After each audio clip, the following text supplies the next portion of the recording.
Ma'am मेरे दो सवाल हैं। जी। एक राहुल आपका तो गांधी एक ने। कभी होता ही नहीं है। जी मैम। एक तो कभी आपका होता ही नहीं है। जी जी। बताइए। तो राहुल गांधी ने चुनाव नतीजों के बाद पहला इंटरव्यू फाइनेंशियल टाइम्स को दिया है और उसमें उन्होंने ये बड़ा बयान दिया कि मोदी सरकार को टिकने के लिए संघर्ष करना पड़ेगा। ये भी दावा किया कि बीजेपी के कैंप के कुछ नेता उनके संपर्क में हैं। इसको लेकर के मैं चाहूंगा कि और थोड़ा विस्तार से आप बताएं कि टिकने के लिए संघर्ष करने वाली बात और बीजेपी कैंप के नेताओं के संपर्क में रहने वाली बात का आधार क्या है, पहला। और दूसरा, आम आदमी पार्टी की राज्यसभा सांसद स्वाति मालीवाल ने आपके नेता राहुल गांधी समेत तमाम इंडिया अलायंस के बड़े नेताओं को पत्र लिखा है और उनके साथ जो कथित पिटाई हुई सीएम आवास पर, उस मामले में मिलने का समय मांगा है। क्या आपके नेता स्वाति मालीवाल से मिलेंगे? मैं पहले सवाल का जवाब दूंगी, उसको प्रखरता से दूंगी और उसके बाद आपके दूसरे सवाल पर आऊंगी। प्रत्यक्षम किम प्रमाणम। राहुल जी ने जो बात कही है ये तो दिख रहा है आपको।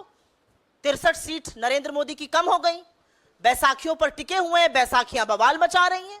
पहले दिन उनके घटक जल जेडीयू ने कहा अग्निवीर जाना चाहिए, उसके बाद उन्होंने कहा जातिगत जनगणना होनी चाहिए। टीडीपी ने कहा हम डंके की चोट पर 4% मुस्लिम आरक्षण लागू करेंगे। वो कह रहे हैं बार बार पेगासस की जांच हो। राजभर जी जाकर, जो उनके घटक दल है यूपी में, हर जगह जाके कह रहे हैं मोदी और योगी की वजह से हार गए। अरे घटक दलों को 2 मिनट छोड़ दीजिए। जो आइडियोलॉजिकल फाउंटेन हेड है, जो सैद्धांतिक विचारधारा से जिसकी नाड़ी जुड़ी हुई है, आरएसएस पाठ पढ़ा रही है कि विरोधियों को प्रतिपक्ष में अपना दुश्मन मत समझिए। वो पाठ पढ़ा रहे हैं कि आपके अभिमान के चलते भगवान राम ने आपको 200 के ऊपर कुछ सीटों पर रोक दिया।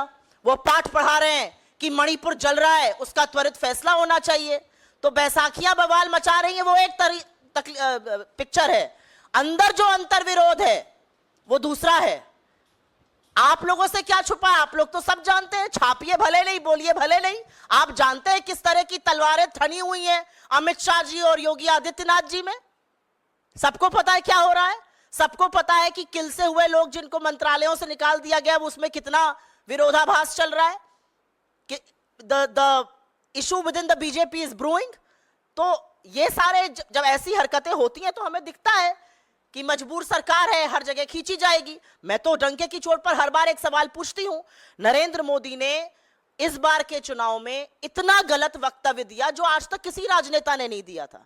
इस देश के प्रधानमंत्री ने चुनावी मंच से मुजरे शब्द का प्रयोग किया और एक ऐसे झूठ पर किया जिसको वो लगातार प्रचारित कर रहे थे। अब हिम्मत है कि बुलाएं चंद्रबाबू नायडू को और कहें आप मुजरा कर रहे हैं। तो इसीलिए हमारा कहना है कि सरकार जो है वो बहुत आशंका में है। सरकार विरोधाभास से घिरी हुई है, अंतरकलह मचा हुआ है और हम मूक दर्शक बन के नहीं देख रहे हैं। बस ये आपको बताना चाहती हूं। दूसरा, आपने एक सवाल पूछा एक पर्टिकुलर महिला को लेकर।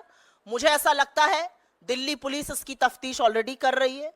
जो मामला सुरक्षा एजेंसीज के पास है, दिल्ली पुलिस देख रही है। उसमें नहीं लगता कि हमें कोई इंटरफेरेंस अभी करने की जरूरत है। एक पार्टी की का आंतरिक मामला है और अब उसमें पुलिस भी इन्वॉल्व है। तो मुझे ऐसा लगता है सुरक्षा एजेंसीज को अपनी जांच करनी